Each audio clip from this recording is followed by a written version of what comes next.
Boa tarde a todos. Que a paz do nosso Mestre possa continuar conosco.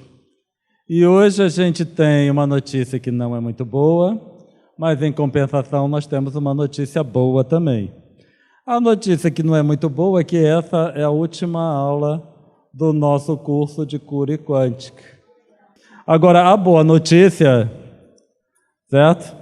É que nós teremos em 2017 a continuação do nosso curso, que vai ser Cura Quântica 2. Viu como tinha uma boa notícia? Certo? Aí, obviamente, que a gente agradece, né, aproveitando esse último estudo aqui, o Instituto, por, né, dar espaço para nós trazermos esse estudo, dar espaço para nós podermos tratar aqui e apresentar as conclusões dos nossos estudos pessoais. Então, nossos agradecimentos ao ICEP, ao Instituto de Cultura. Tá bom? E aí, 2016, Cura Quântica 1, vocês lembram que a gente trabalhou a questão do elo, né? O espírito de um lado, o ambiente do outro, que é o corpo mais estrutura corporal, mais ambiente, então perispírito, corpo, é todo o ambiente de manifestação do espírito. Então, 2016, esse nosso que está terminando hoje, a gente trabalhou esse elo, que é a mente. Em 2017, nós vamos trabalhar o efeito dessa mente no ambiente, certo? Então, hoje nós trabalhamos a ferramenta em si do espírito, quando ele se manifesta na matéria, que é a mente, e no ano que vem nós vamos abordar esses efeitos.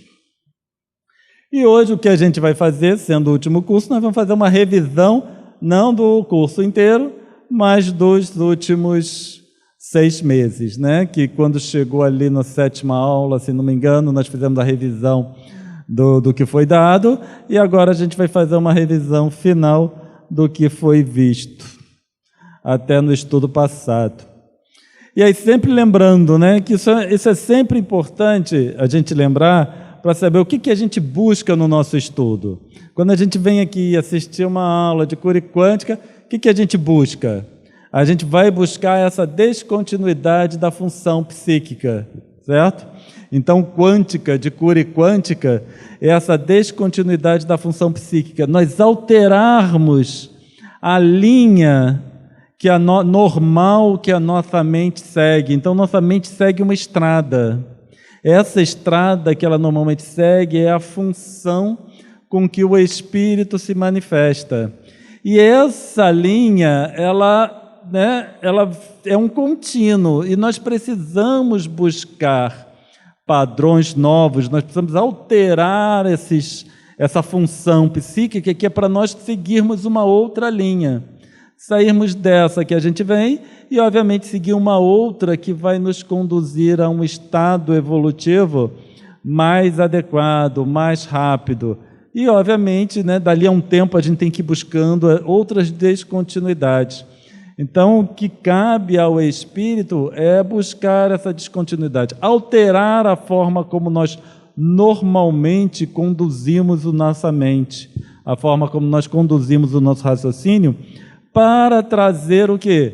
Novidades para o espírito. Sairmos da mesmice, né, que a gente perdura durante tanto tempo, aquela mesmice, espírito de expiação e provas, e fica aquela coisa remoendo. Então a gente tem que sair disso e buscar um outro padrão mental para podermos auxiliar na transformação do planeta com a nossa própria transformação. Então, o objetivo do nosso curso é viabilizar o entendimento de saúde e enfermidade como estados da estrutura psíquica. Então, o que a gente observa é que um espírito de expiações e provas, essa função psíquica que nós seguimos, ela é uma função psíquica que conduz à enfermidade. Então, essa função psíquica conduz-nos à enfermidade. Então, nós precisamos alterar ela para buscar estados de saúde mental e também estado de saúde psíquico. E, obviamente, como nós já falamos, essa busca da descontinuidade da função psíquica e, né, isso aqui até foi, quando a gente apresentou o estudo, criou uma comoção, essa função como uma função matemática. Porque, às vezes, é difícil para a gente, função psíquica. Quando a gente compara com uma função matemática, que é o que Jung fez, a gente consegue entender que essa função corresponde a estados do espírito, estados mentais do espírito com condições da matéria. Então, no final, quando a gente fala essa função psíquica como uma função matemática, é como se a gente pegasse o nosso gráfico e plotasse estado mental, efeito na matéria ou no ambiente, estado, efeito no ambiente. E a gente segue essa linha que mantém uma condição enfermiça da matéria. Porque a estrutura mental está enferma também. Eu não vou entrar nesse aqui, que quando a gente apresentou já trouxe ali uma confusão, e não dá para a gente colocar umas coordenadas bem específicas, né? É mais uma forma abstrata de nós entendermos essa função psíquica e, obviamente, tentando comparar com uma função matemática. A função matemática que a gente apresentou foi o decaimento radioativo na época. Mas podia ser qualquer outro como exemplo. Então, lembrando sempre que o espírito não fica doente, mas a sua relação com o externo, com o ambiente. E nós vimos os itens que nós abordamos, né, nesse segundo semestre, foi o supercérebro do Deepak Chopra. Então, a gente apresentou o que eles falam com relação a conceitos equivocados que a gente trazia do cérebro em si enquanto órgão físico. Então, a gente apresentou alguns conceitos inadequados, né? Então, a gente percebe que, adequando essa função psíquica, nós vamos conduzir o nosso cérebro a uma longevidade maior, uma longevidade com saúde, obviamente, né? A longevidade da saúde cerebral e, consequentemente, psíquica, mais longa. Hierarquização dos processos mentais. Então, se essa relação do cérebro em si, se manter saudável, está relacionado com o pensamento, o estudo 9, que trouxe essa hierarquização dos processos mentais, foi apresentado para nós como nós elaboramos os nossos raciocínios, como nós chegamos a determinadas conclusões, a forma de pensar em si, baseado na informação que nós vamos adquirindo ao longo do tempo. Então, essa hierarquização mental, quando bem elaborada, vai conduzir a processos mentais adequados. Processos mentais adequados vai conduzir, obviamente, a um estado de saúde cerebral bem maior. Falamos sobre pensamento e vontade. Então, vontade é uma coisa que precisamos ter para promover o fenômeno em si. Porque espírito bom tem vontade, mas espírito equivocado também tem vontade, certo? Então, o que a gente precisa trabalhar é com o pensamento, a energia do pensamento, que está atrelada à informação em si. Campo da aura, onde a gente já fez. Depois nós vamos trabalhar um pouquinho mais em detalhes isso. O campo da aura, onde a gente já começou a entrar um pouquinho com o ambiente em si. Então, a gente já viu como se faz essa ligação desse pensamento com a matéria, mais especificamente a matéria do nosso corpo físico, que vai ocorrer através desses campos energéticos, que no caso é o campo da aura.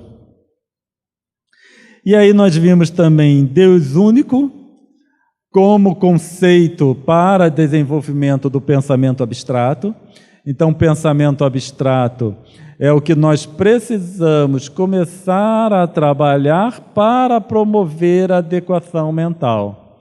O pensamento concreto é aquele nosso dia a dia, o que nós trabalhamos no nosso dia a dia. É concreto, eu consigo pegar, eu consigo ver, eu consigo enxergar, eu consigo avaliar. E nós nos mantemos a nossa função psíquica nesse pensamento concreto. Nós nos baseamos sempre em coisas que existem, da nossa experiência diária. Então a gente viu, acho que nós vimos, senão a gente vai ver agora, né, a questão de Deus. Quando a gente avalia o processo de criação de Deus, a gente coloca Deus numa concepção temporal, e que vem lá, né, dos atavismos que nós trazemos, porque o Velho Testamento traz lá, Deus criou o universo em 7 dias, então 6 dias e descansou no 7º. Então já apresenta Deus criando numa sequência temporal. Então nós, como o tempo para nós é alguma coisa concreta que nós trabalhamos no nosso dia a dia, a gente acaba e leva para Deus também, trabalhando em função do tempo, trabalhando em função do espaço. Aí é bastante interessante. No outro dia eu estava fazendo um estudo com um grupo, né, e eu estava apresentando esse conceito, aí teve até uma moça que ela conseguiu resumir de forma bastante interessante, porque a gente pensa na nossa concepção que o Deus antropomórfico já passou, né? A gente não tem mais o Deus antropomórfico, aquele senhor de barbas brancas, velhinho, e, né, as barbas, cabelo branco. Então a gente trabalhava com Deus antropomórfico com a forma humana. Hoje o conceito de Deus antropomórfico, ele continua existindo, só que a gente começa a atribuir a Deus as nossas próprias características, né? Não deixa de ser o antropomórfico voltado para a forma como eu trabalho. Eu trabalho dessa forma, então Deus trabalha dessa forma. Eu trabalho na sequência, então teve primeiro estudo, segundo estudo, terceiro estudo, hoje o 14º estudo. É a sequência. Então Deus também vai trabalhar na sequência. Jesus também vai trabalhar na sequência.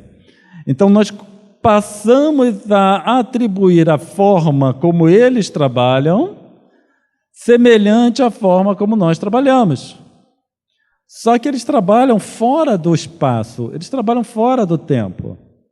É atemporal e não espacial. Aí aquele conceito de Deus onipresente, aí nós trazemos Deus onipresente, então ele está em todo canto, né? Então a gente imagina Deus ou sendo muito grande, certo? Porque para estar em todo lugar ele tem que ser muito grande. Ou a gente imagina Deus como energia, porque quando a gente fala Deus onipresente, a gente coloca em termos espaciais. Deus tem que estar em todos os locais, mas a forma como Deus trabalha não é espacial. Como ele não trabalha espacialmente, ele pode ser onipresente, mas de uma forma diferente do que nós imaginamos que seja. Porque o espaço está aqui, certo? Limitado. Deus está fora, está fora. E estando fora das limitações espaciais, então ele pode se fazer onipresente. Como Deus está fora do tempo em si, aí ele pode ser eterno. Porque Deus está fora do tempo. O que é interessante é que a gente não diz Espírito eterno. A gente não costuma dizer. Mas no livro dos Espíritos está escrito a vida eterna do Espírito. O Espírito também vai ser eterno porque ele trabalha fora do tempo. O Espírito em si trabalha fora do tempo. O Espírito em si. Ele se manifesta na condição de um mundo de expiações e provas, que é o que nós podemos dizer, baseado no tempo. Então, a sua expressão é temporal. A sua existência é atemporal. Sendo atemporal, o Espírito também pode ser eterno. E aí a gente sai daquelas amarras que prendem, né? Deus é eterno, o Espírito não é, porque o Espírito é a criação de Deus, então Deus é eterno, o Espírito foi criado depois. Isso tudo é avaliação temporal. Certo? A eternidade, já vou responder, a eternidade significa que está fora desses limites. Nós continuamos sendo criações de Deus, certo? Mas fora dessas limitações de espaço e tempo. Deus único, pensamento abstrato. Então a gente tem que tirar essa visão antropomórfica de Deus. Não, não é.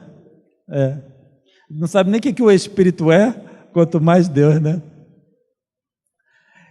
E aí a gente vai tirar essa visão antropomórfica de Deus agindo, né? Cria um espírito depois do outro, e aí Jesus é mais evoluído. Isso também é desculpa, sabe? Que isso serve para massagear nosso ego.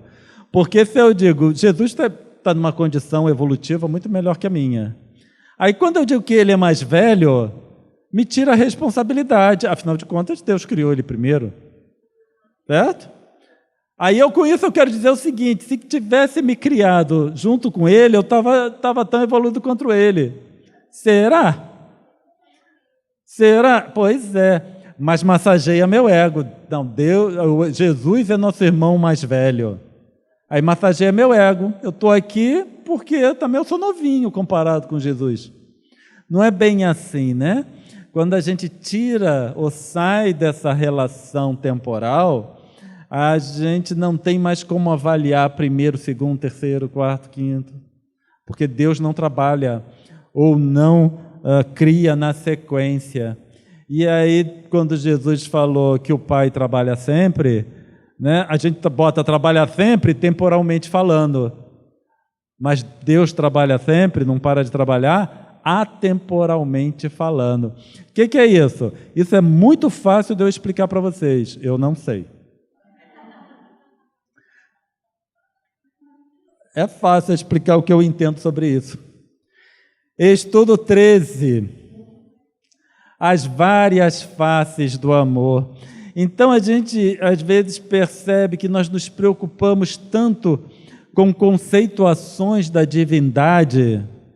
Meu Deus é melhor, meu Deus tem essas características, meu Deus tem aquelas outras características, é maior, menor, é 1, é 2, é 3, é 4, e a gente, né? Quando que nós precisamos, né, exercitar é o nosso amor, o amor para com as criaturas. E aí isso é um conceito extremamente abstrato. Amor é um conceito abstrato. Aí o que eu falo? Eu comparo o amor com o nosso sentimento que nós temos pelas pessoas, pelas coisas. Mas só que esse amor é egoístico. Então, amor egoístico não é amor, eu chamo de amor, mas isso não é amor.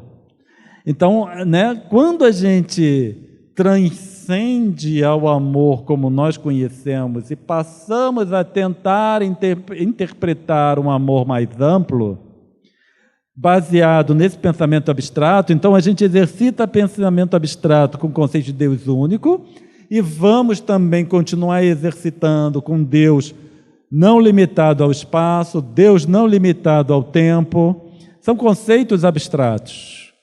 E aí a gente vai, com esse exercício, levar a um conceito abstrato do que seja o amor. Aí eu posso entender quando Jesus falou, amai os vossos inimigos.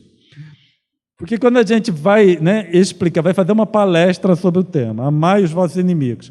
Aí a gente tem que começar dizendo que o amor, amar os inimigos é difícil, a gente não ama o inimigo como a gente ama nossos familiares. Mas lá a gente tem que levar isso, porque às vezes a gente tem uma hora só, 50 minutos, para expor, a gente vai levando. Mas aqui a gente pode aprofundar o conceito do amor, porque o amar os inimigos não é a mesma coisa que o amor pelos familiares. E é bastante interessante que o amor aos inimigos não é igual ao amor aos familiares. Eu não estou querendo dizer que a gente não vai amar o inimigo como ama os familiares. No final, a gente tem que amar o inimigo, os familiares, como a gente ama os inimigos. Entenderam a diferença? É o amor abstrato. Aquele amor por meus afetos, pelos meus familiares, é uma coisa concreta. É egoístico, é meu filho, por isso eu amo. Se aquele espírito que está lá hoje, que eu chamo de meu filho, né, que está lá naquele corpo, se esse espírito fosse filho da vizinha, e ele arranhasse meu carro, né, eu ia ser tão condescendente quanto eu sou como ele sendo meu filho, nascido de carne da minha carne? Aí é que está, nosso amor é baseado em formas. Eu amo aquele espírito? Não, eu amo aquela forma, porque aquela forma é baseado na minha forma, que é o meu corpo. O inimigo não. O inimigo não é baseado na minha forma. Eu não amo aquela forma. Eu não tenho nenhuma relação de afeto com aquele corpo, com a matéria. Os nossos familiares, nossos filhos, pai, mãe, etc., é o amor egoístico porque é concreto, porque é baseado no corpo, na matéria. Eu amo no final a matéria. Certo? Quando eu falo meu filho, é a matéria. Porque se pega o espírito, bota em outra matéria, eu já não vou amar mais tanto. Concorda comigo? Então eu amo a matéria. Quando eu pego o inimigo, eu não amo a matéria. Então eu tenho que desenvolver o amor, independente do que seja. Então no final, eu preciso aprender com o inimigo como amar, para depois levar isso para familiar. Certo? Então amar os vossos inimigos, eu sei que vai na contramão de tudo que a gente ouve falar. Mas o amor pelo inimigo, quem tem, é o amor mais puro que pode existir. Quem tem. Certo? E aí, para amar o inimigo, eu tenho que amar de forma abstrata. Eu tenho que entender o amor de forma abstrata. Eu sei que eu posso amá-lo, mas eu não vou ter a mesma relação como eu tenho com meu filho, com minha esposa. Certo? Então eu aprendo lá para trazer para cá. Quando eu conseguir fazer isso, aí eu vou deixar de dizer que caridade começa em casa. Entenderam? Porque quando eu boto caridade começa em casa, é a minha caridade egoística. Eu faço a caridade sim, mas o meu pirão primeiro. Sabe? Farinha pouca, meu pirão primeiro. Como a minha caridade é pouca, então meu pirão primeiro. Eu faço primeiro em casa, começa em casa, como se caridade começasse em algum lugar. Porque se ela começa num lugar, ela vai terminar em algum lugar também. Tudo que tem um início, tem um fim. Então, só que ninguém diz onde acaba, né? Vai ver que a caridade acaba no inimigo. Começa em casa e acaba no inimigo.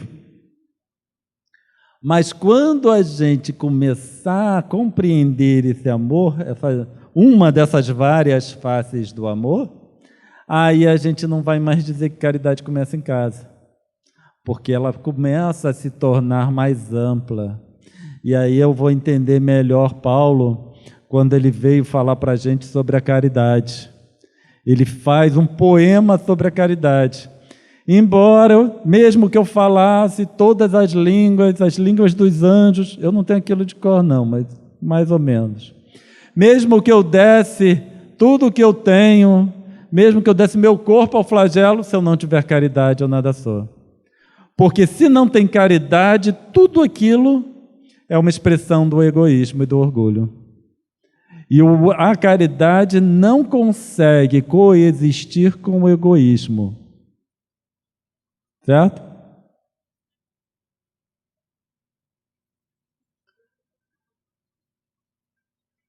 Então, lá no supercérebro, Deepak Chopra falou para a gente que nós, com relação ao nosso cérebro, nós agimos como líder, transmitindo ordens diárias. Quanto mais coerente for as ordens que nós damos para o nosso cérebro, mais coerente será a organização dos neurônios. Certo? Vamos imaginar que o professor César Reis estava falando agora da mesa redonda na semana que vem. Aí se cada hora falasse um horário diferente para o início. Não, acho que vai ser tal hora. Não, será tal hora. Não, será aquela hora. No final a gente ia sair daqui sem saber exatamente qual era o horário. Aí ia ter pessoas que iam chegar mais cedo, pessoas que iam chegar mais tarde. Ia promover o caos. Quando vem o comando tem que ser claro. A mesa redonda começa às 2h. A partir da 1h já vai ter aqui a música para a harmonização e também para a gente aproveitar o tecladista, que é fantástico. Certo? E aí a comando é claro. Então eu preciso dar ordens claras para o meu cérebro, ordens coerentes para o meu cérebro. A coerência estrutura o cérebro e toda a organização física. Essa coerência, então, vai ser o quê? Um processo terapêutico para nosso corpo. Certo? Coerência organiza células adequadamente. Como inventor, crio dentro dele, do cérebro, caminhos e conexões que não existiam. Enquanto eu mantiver a minha função psíquica constante, as conexões e os caminhos serão fixos. Não haverá outro caminho ou conexão se formando, porque a minha função psíquica é a mesma. Os neurônios vão responder àquela função psíquica. Portanto, os caminhos já estão determinados e estabelecidos. A partir do momento que eu busco uma mudança dessa função psíquica, eu proporciono, propicio condições para esses neurônios se reorganizarem. Se eu agir com coerência, a reorganização dos neurônios vai ser mais coerente. E isso vai ser válido para qualquer idade. Não tem aquela, eu já estou muito velho para isso. Certo? É questão de exercício. Eu começo aos pouquinhos, e vou indo, daqui a pouco estou com o cérebro tinindo. Como professor, ensino meu cérebro a aprender novas habilidades. A gente precisa constantemente propiciar ao cérebro exercícios novos, para ele ir exercitando esses neurônios. A gente vai pensar em neurônio como halterofilista. Se meu neurônio não exercita, ele vai ficar fraquinho. Se ele exercita, ele vai ficar forte. É halterofilista. Quanto mais exercício eu dou para o meu cérebro, mais forte ficarão meus neurônios. Certo? Então, quando cura quântica for difícil, a gente vai agradecer. Que bom! Vai me dar chance de eu exercitar meus neurônios. Vão ficar mais fortalecidos. Aí vocês vão todo dia, no final do estudo, falar assim, Cláudio, na semana que vem traz mais difícil ainda.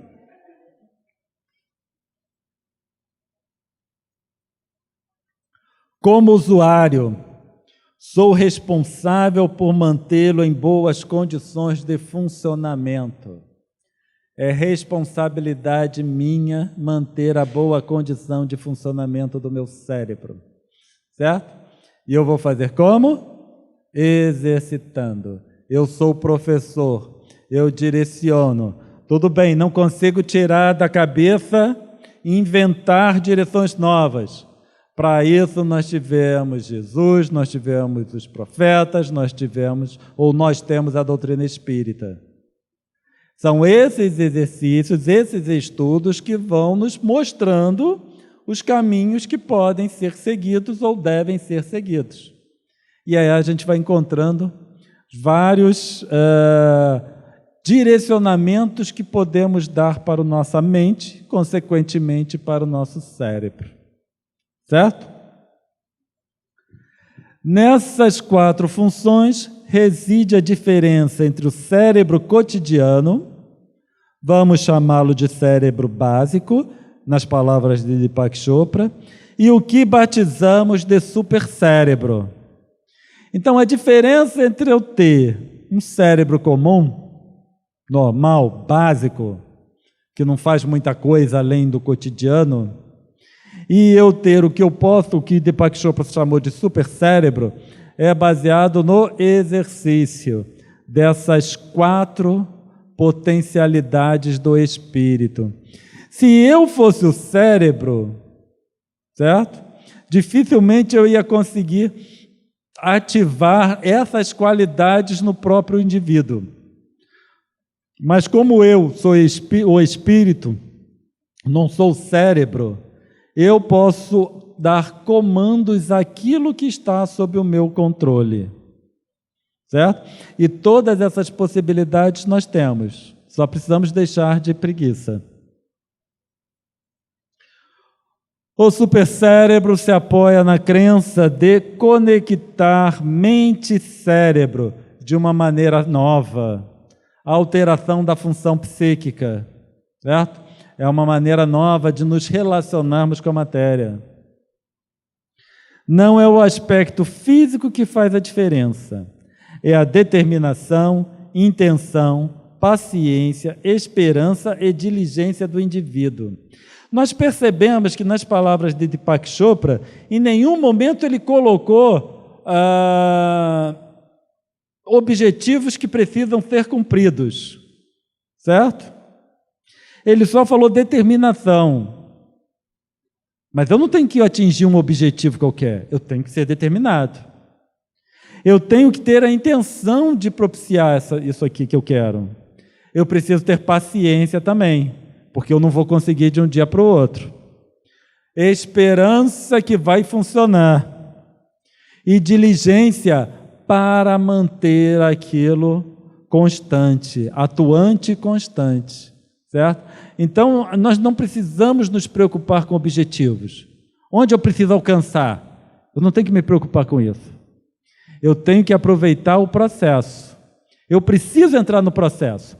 Isso aqui tudo que Deepak Chopra fala é o processo evolutivo para nós espíritas. Eu preciso entrar no processo evolutivo. Preciso caminhar.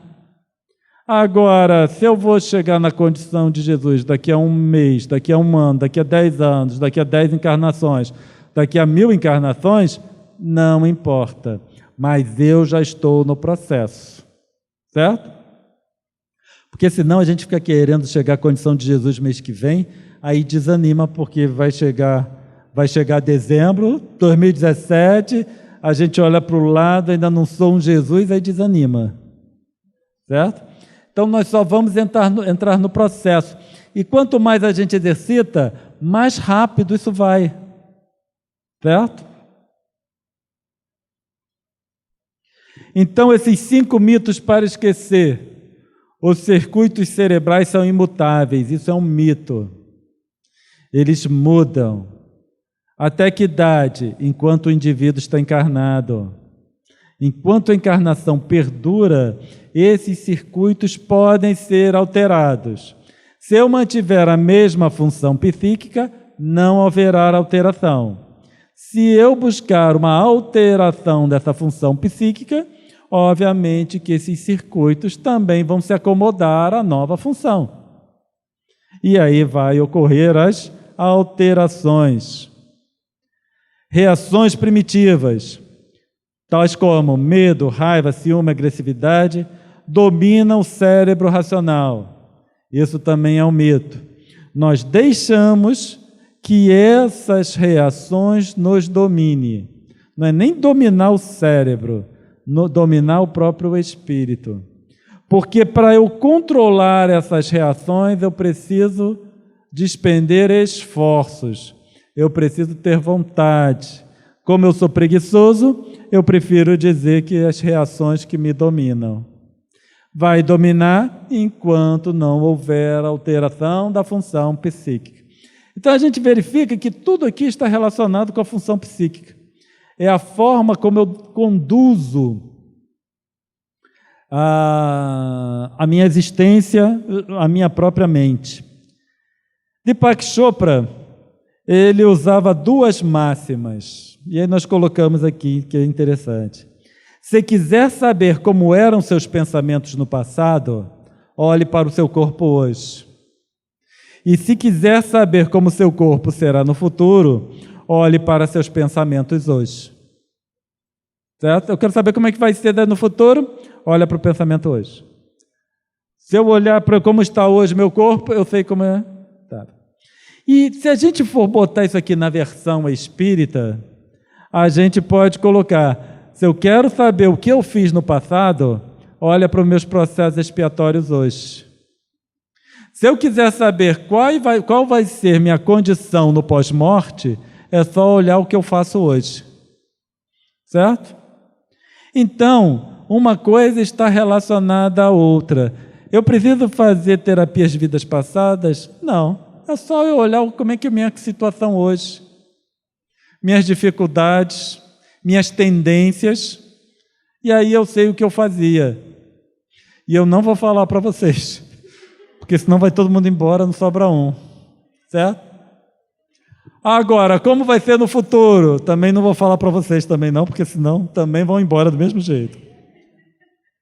Tá bom? Então está lá, nós já mostramos isso, né? O elo, a mente entre espírito e corpo físico. Então esse passa a ser fundamental nesse processo. Os processos mentais. Os processos mentais, no final, é um sistema de relações que culmina em uma ideia ou conceito. Certo? Então, nós estamos falando várias coisas aqui. Isso é informação. E aí vocês começam a relacionar o que vocês estão ouvindo com o que vocês já ouviram, com tudo que vocês já elaboraram. E aí vocês chegam a algumas conclusões. Então, esse sistema, ele é dinâmico. Muitos mantêm isso estático, certo? No sentido de que, quando o indivíduo vai apresentar alguma coisa, ele fala, já sei o que ele vai falar. E aí ele não ouve o resto, certo? Porque ele já sabe o que o indivíduo vai falar. Nós, enquanto indivíduos encarnados, nós temos a tendência de completar informação. A gente pega o início, pega o final, o meio a gente completa. Então, quando alguém está expondo alguma coisa, ou quando nós lemos a mesma coisa pela segunda, terceira, quarta, quinta vez, nós deixamos de analisar porque nós, para nós mesmos, já dizemos que já sabemos. E aí não analisamos o que é dito, ou o que nós lemos. O estudo se baseia no fato de que todas as vezes que a gente lê um texto, nós partimos da premissa que não sabemos o que o texto quer dizer. Toda vez que nós ouvimos um estudo, nós partimos da premissa que não sabemos o que o indivíduo quer dizer. E aí a gente presta atenção em tudo, como se fosse a primeira vez. Certo? A gente pode chegar à mesma conclusão, não tem problema nenhum. Mas, de repente, conforme a gente vai colecionando informação, em algum momento nós chegamos a conclusões diferentes do que nós chegamos anteriormente. Mas se a gente, a partir da premissa, não, já sei o que quer dizer, pronto, vai ficar na função psíquica igual. Mesma função psíquica, sem nenhuma alteração. Informação é resultante de processos mentais anteriores e bem estabelecidos. Isso não significa que não podem ser alterados. As minhas conexões neuronais são baseadas nos processos mentais anteriores. Certo? Meus processos mentais anteriores estabeleceram as relações neuronais que eu tenho hoje. Agora, se eu estou aberto para elaborar outros processos mentais, eu posso chegar a conclusões distintas. Chegando a conclusões distintas, eu remodelo as minhas ligações neuronais. Ficou claro? Então precisamos estar abertos para o novo. E aí está no exemplo que nós demos nessa hierarquização dos processos mentais, Então nós temos 1, 2, 3, 4, 5 sendo blocos de informação. Os processos mentais, que é P1, P2, P3, P4, P5, estão relacionados com a análise desses blocos de informação. E conforme a gente vai agregando informações, nós precisamos reavaliar todos os nossos processos mentais correlacionados com o tema. Certo? Então, tudo aquilo que a gente já pensou sobre Deus, certo? Que nós tínhamos conceitos estabelecidos. Deus é eterno, o Espírito não é eterno porque vem que é a criação de Deus. E aí Deus criou o primeiro, o segundo, o terceiro e o quarto. Isso a gente vê estabelecido. Hoje a gente já teve informações diferentes. Como teve informação diferente, a gente pode reavaliar toda a nossa conceituação de Deus. Toda a nossa conceituação do processo de criação. A onipresença de Deus, a onisciência de Deus. Deus sendo eterno, o que isso significa? A gente reavalia. Espírito eterno, eu já aceito que o Espírito é eterno, não vou me molestar tanto. Certo? Porque espírita se molesta. A gente fala, Espírito é eterno, o pessoal treme. Né? Tem uns que te catucam. Se você está perto, é que aqui eu estou longe, né? Eu sempre fico longe para não me catucarem. Mas se você fala e tem alguém perto, eles catucam. Não é eterno, é imortal. Aí a gente fala, imortal? Tá, o Espírito é eterno. Aí pronto, aí que mata de vez. Ainda bem que o Espírito não morre, senão estava frito.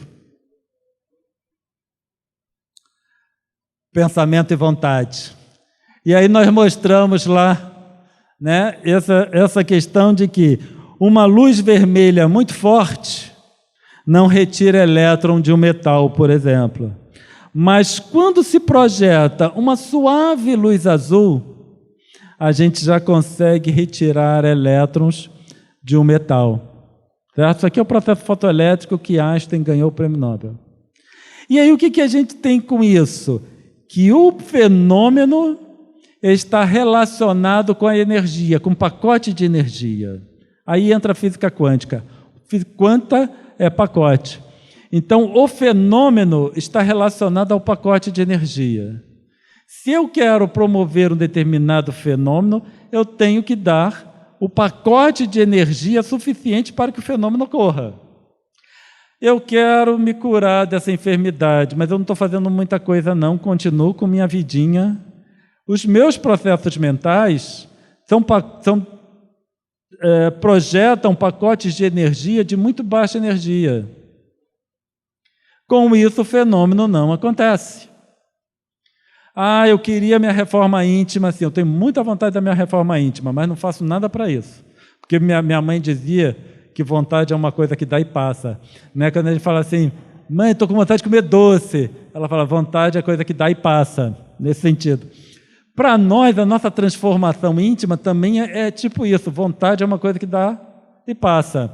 A gente ouve uma palestra, sai daqui cheio de vontade, certo? Aí saiu, quando saiu vontade também já foi. Então, os nossos processos mentais precisam ser hierarquizados para que seja energético o suficiente para promover o fenômeno que eu desejo. A vontade faz o quê? A emissão de muitos pacotes de energia com valor suficiente para o fenômeno ocorrer. Certo? E aí isso perdura no tempo. Perdurando no tempo, vai propiciar uma reorganização da nossa estrutura cerebral e física. E aí eu consigo alcançar a cura que eu desejo, consigo alcançar a reorganização de algumas redes neuronais. Não vou falar de todas, porque todas a gente ainda não vai chegar lá, mas de algumas redes neuronais. E pensamento e vontade é uma coisa que Kardec sempre colocou para nós, né? No Livro dos Espíritos, lá na questão 662, Kardec fez um comentário e ele diz: o pensamento e a vontade representam em nós um poder de ação que alcança muito além dos limites da nossa esfera corporal. Quando a gente vai atender um espírito, que a gente chama de espírito obsessor, Eles têm muita vontade de fazer o mal.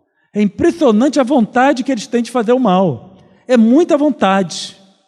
O que falta? Por que eles não podem pegar aquela vontade toda e fazer barbaridades? Porque a energia do pacote é muito pequena. E aí, trabalho está relacionado com energia. A gente sempre tem que pensar isso. Se eu quero determinar um trabalho grande, eu preciso de muita energia. Trabalho pequeno precisa de pouca energia. Então, trabalho está relacionado com a energia. Então, como os pacotes de energia que eles emitem é de valor muito baixo, eles não conseguem a potencialidade todas coerente com a vontade que eles têm. Agora, espírito elevado, para pouca coisa, assim, eles podem ter pouca vontade. Não precisam gastar muita vontade para aquilo. Uma vontadezinha já é suficiente. Mas os pacotes de energia já são muito elevados. E aí o fenômeno ocorre naturalmente. Eles não precisam ficar aquilo perdurando no tempo para promover o processo. Quando a gente, no ano que vem, já vou botar aqui, estigar um pouquinho, quando a gente começar a trabalhar essa questão da relação do pensamento com o corpo físico, nós vamos trabalhar o desaparecimento da cura do corpo de Jesus baseado no seu pensamento. Né? Então, nós vamos correlacionar o pensamento de Jesus, obviamente, verificar vários fenômenos materiais que ocorrem aqui na Terra, para a gente entender por que ou como o corpo de Jesus desapareceu. Mas é só em 2017, vocês vão ter que vir aqui em 2017. Alguém quer perguntar alguma coisa? Podemos entender que essa quantidade tem alguma relação com qualidade de pensamento? Quantidade e qualidade. A energia do pacote está relacionada com a qualidade. A quantidade está relacionada com a vontade. Certo? Então, na época, eu dei o exemplo aqui do pacote de açúcar. Eu não sei se ainda vende, mas antigamente, eu lembro quando eu era criança, no supermercado vendia os pacotinhos de 1 quilo e também vendia um pacote de 5 quilos. Né? Era um pacote todo fechado de 5 quilos. E aí eu dou o exemplo, a gente pega um pedaço de madeira, apoia em 2 pilares e joga um pacote de 1 quilo de açúcar a 3 metros de altura. Aí a madeira não quebra. Você joga a primeira, você joga a segunda, a terceira, a quarta e a quinta. O quinto pacote de açúcar. A madeira não quebrou. Agora, se eu pego um pacotão daquele de 5 quilos e jogo, a madeira quebra. Então, o pacote de energia é exatamente isso. Eu quero quebrar madeira, então não adianta eu ficar jogando 1 milhão de pacotinhos de 1 quilo. O fenômeno que eu quero, que no caso é quebrar madeira, ele não vai quebrar. Agora, se eu pegar um pacote só de 5 quilos, ele quebra. Certo? Então, o pacote de energia está relacionado com qualidade. Pensamentos elevados, altamente energéticos. Pensamentos não tão elevados, ele é pouca energia. Isso é o sistema de segurança divino. Certo? Porque eu tenho muita vontade de fazer o mal. Muita vontade mesmo. Mas porque é o mal, meus pacotes de energia que eu emito são pequenos. E aí fica batendo, mas não quebra. Certo? Agora eu tenho pouca vontade, mas sou um espírito elevado. Aí meus pensamentos já são assim, muito energéticos. Eu pensei, pronto, fez. Mais alguma pergunta? A fé que remove montanhas é um pacotaço de energia? A fé que remove montanhas. Você vai imaginar que fé é um pacote muito grande de energia, né? E aquela fé que realmente move montanhas. E essa fé é bastante interessante, que remove montanhas, que ela é uma fé decorrente de pensamento abstrato. Certo? A minha fé normalmente é o quê? É pensamento concreto. Eu vou me sentir melhor, eu tenho que ir lá na casa espírita para tomar um passe. É concreto. Eu tenho que estar ali sentado, eu tenho que ver o médium na minha frente, né, mexendo com as mãos para eu acreditar que estou recebendo o passe. É concreto.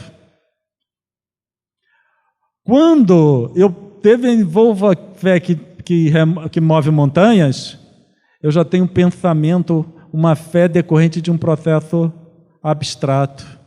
Eu já sei como é que o negócio funciona. A minha crença, ela já chegou a tão nível que eu não acredito mais.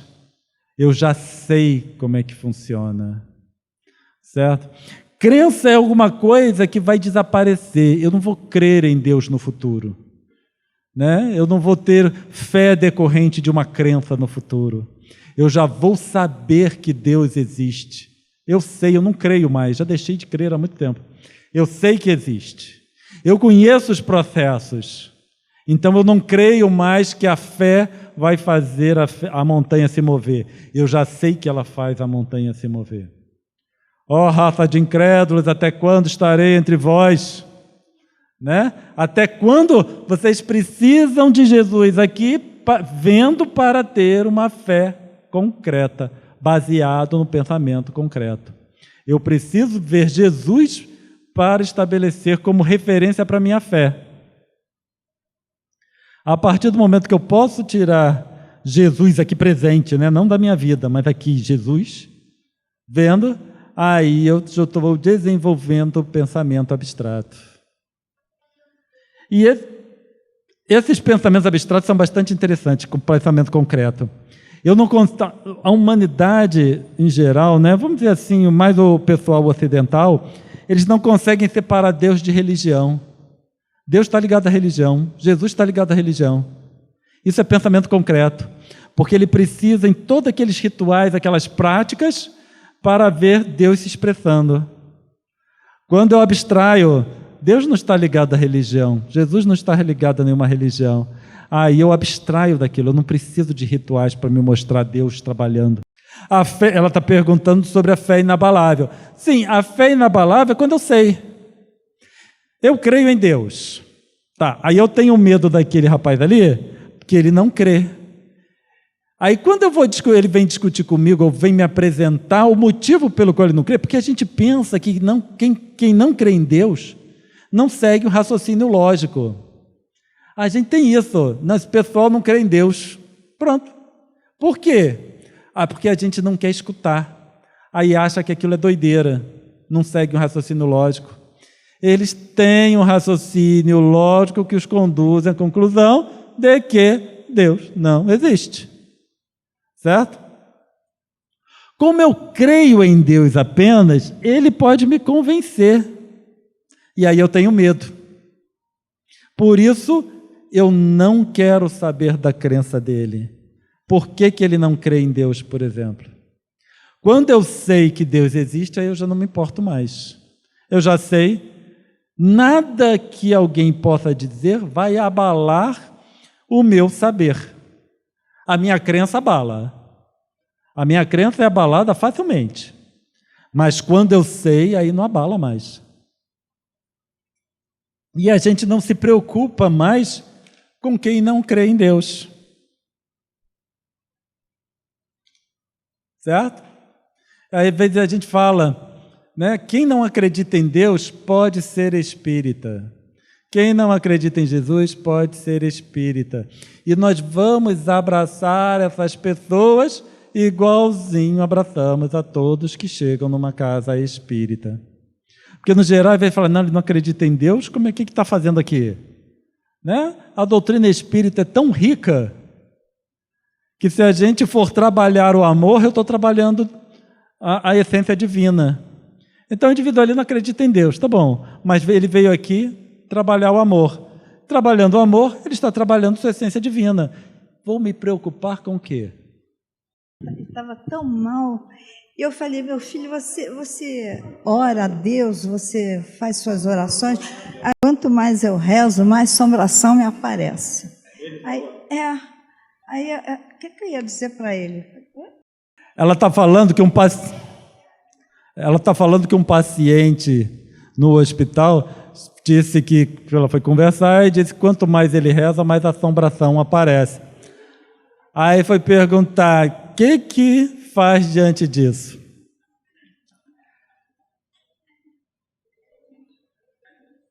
A oração, a gente às vezes também não tem noção. Muitas vezes a gente passa desapercebido. Mas é preciso saber orar. Entendeu? Quando eu oro, eu preciso saber o que eu almejo com aquela oração. E aí eu vou fazer a oração baseado naquilo que eu almejo. Pode parecer brincadeira, mas oração tem que ser coerente. Orientação de casa espírita, especialmente para médium. Isso é muito comum, eu já ouvi várias vezes. Quando você percebe um espírito protetor, um espírito obsessor, faz prece e pede aos mentores para conduzi-lo. Certo? A gente vai fazer prece para afastar aquele obsessor de mim. A gente não tem noção do que a gente pede. Ó, Deus, leva esse obsessor daqui. No final é isso. Certo? A prece, quando a gente percebe um espírito equivocado do nosso lado, quem tem a fé inabalável não se molesta porque eu tenho a fé. E aí o que a gente faz? Percebeu o espírito? Eu vou fazer uma oração. Qual o objetivo? Pacificar o irmão e me pacificar também. Porque aquele irmão, ele só vai seguir os mentores se ele estiver pacificado. Certo? Porque mentor está sim de vontade de levar ele para o lugar adequado. Eu não preciso pedir ao mentor. O mentor não está lá esperando, não, vou ficar esperando o Cláudio pedir, fazer a prece, que aí eu levo. Não, deixa ele aí. Não é assim que funciona. O mentor está cheio de vontade de levar o espírito, socorrer o irmão, mas ele não consegue acesso. E aí ele traz para perto de um médium, que é médium 24 horas. Médium não tira folga. Médium não é só aquela 1 horinha na casa espírita trabalhando e saiu, não é mais médium. O mentor leva o espírito para perto do médium, que é mais material, uma ligação mais material. Aí o médium faz a prece para pacificar o irmão e se pacificar também. O irmão é pacificado, aí os ex-mentores têm acesso. E aí conseguem conduzi-lo. Certo? Quando a gente faz prece para levar o irmão embora, de repente os espíritos, os benfeitores até levam. Certo? E é que mentor não fala essas coisas, eu que falo, mas mentor não vai falar. Tira desse pessoalzinho aí, que esse pessoalzinho não está com nada. Vamos procurar um médium mais adequado. Né? O que vai fazer é isso. Tira daquele médium, que aquele médium ali, né? A fé ainda está muito vacilante. Ainda tem medo de espírito. Então, médium com medo de espírito não deve ser lá boa coisa. Então, tira o espírito daí. Que às vezes o espírito perturbado fica mais perturbado ainda na presença do médium. Tá rindo, né?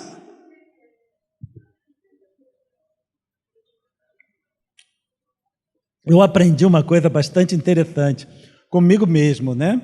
O que mentor faz para proteger espírito perturbado, do médium perturbado? Na perturbação, o mentor incorpora no médium para protegê-lo. Às vezes a gente vê o médium lá dando pirueta, né? E a gente fala, sai Satanás, é o obsessor que está ali? Não, é o mentor. Incorporou para proteger o médium e proteger qualquer outro espírito de incorporar naquele médium perturbado. Aquela perturbação toda não tem nada a ver com o espírito que está incorporado. É puramente o médium, certo? E a gente fica fazendo prece lá para o espírito ir embora. Eu estou mandando o mentor embora, porque eu acabei confundindo o mentor com o obsessor. O obsessor ali é o médium. Então a gente precisa saber por que nós fazemos a oração. E aí, diante do quanto mais eu rezo, mais a assombração me aparece, A gente vai orientar para pensar no que deseja, certo? Não fala para fazer prece. O indivíduo não quer fazer prece, não sabe, tem ojeriza, não quer saber esse negócio de religião, faz mal. A gente vai orientando, então, pensa então em coisas boas, o que você gostaria para você? Né? Pensa que tipo de ajuda você gostaria de receber. Como seria? Elabora esse pensamento. Se você fosse receber ajuda, como você gostaria que essa ajuda chegasse? Como você gostaria que ela fosse? Isso é uma prece, sem necessariamente a gente chamar de prece. Quando a gente trabalha, né, com pessoas assim em geral, falar para espírita é fácil, porque a gente tem todas as ferramentas necessárias. Por isso que a espírita não gosta muito de quem não acredita em Deus. Porque usa sempre as ferramentas, né? Deus, Jesus, Deus, Jesus. Quando você vai trabalhar com alguém que não acredita em Deus ou em Jesus, você tem que usar ferramentas que fazem parte do acervo que a doutrina espírita nos dá. E sem necessariamente precisar usar as palavras Deus e Jesus. No atendimento a espíritos equivocados, muitos deles você não pode nem tocar em nome de Deus, nem tocar em nome de Jesus. Que eles rechaçam de imediato. Você vai cuidar deles sem usar as palavras Deus e Jesus. Então, quando a gente trata com irmãos assim em geral, sem saber a crença que eles professam, a gente vai levando para o amor, para expressões do amor. Como é que gostaria de ser ajudado? Né? Tenha pensamentos bons, tenha pensamentos de paz, de harmonia, sem precisar falar Deus e Jesus, porque isso vem naturalmente. Algumas pessoas não aceitam, e a gente vai respeitar a crença. Me ocorreu aqui uma dúvida. É que a gente lê muito aí e vê assim, porque o gênio do mal é uma entidade de grande poder.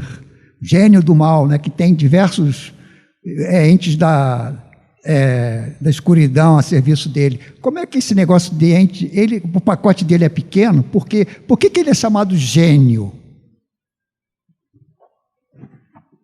O gênio do mal é só a gente olhar no espelho. Quem tem medo, é só a gente olhar no espelho. Não, porque a gente tem que partir. Eu sou espírito de um mundo de expiações e provas. Eu não tenho como esconder isso de vocês.